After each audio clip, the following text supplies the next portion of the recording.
สวัสดีครับมาชมตำรัฐบาลฮานอยนะครับเนาะมาชมผลงานของวันที่21นะครับ3หน่อยของเราเหมือนเดิมนะครับเนาะ VIP ออก24บ่มีเนาะครับเนาะมีแต่40หาหนึ่งกับบ่มีเนาะครับมีแต่506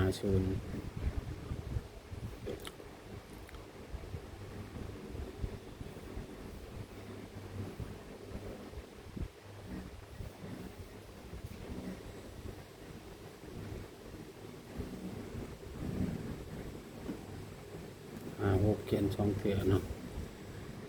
บ่มีเนาะครับเนาะมีแต่60 VIP ก็บ่มีเนาะครับเนาะมีแต่น้อยปกตินะครับมา2น้อยมาน้อยหนึงเนาะครับเนาะน้อยปกติมาส่วนผลงานของวันที่22นะครับเนาะ22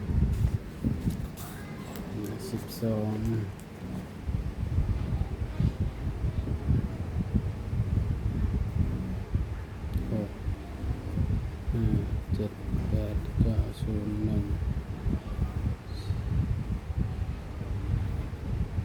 6 5 4 3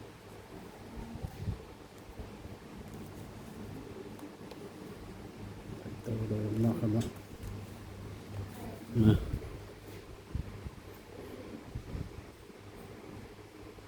56 57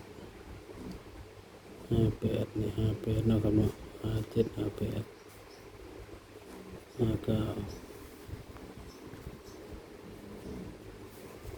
50 51เนาะครับเนาะ67 68 69 60 61 78 79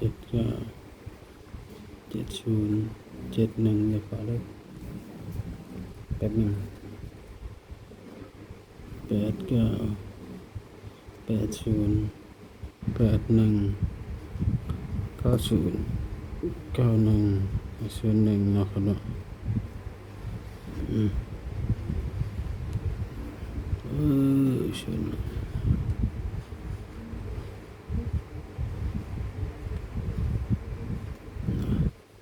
013หน่อยนะครับเนาะ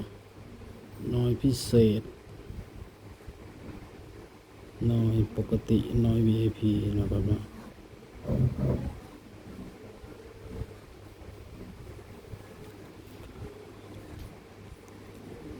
เมื่อวานนี่50เป็น56หมด2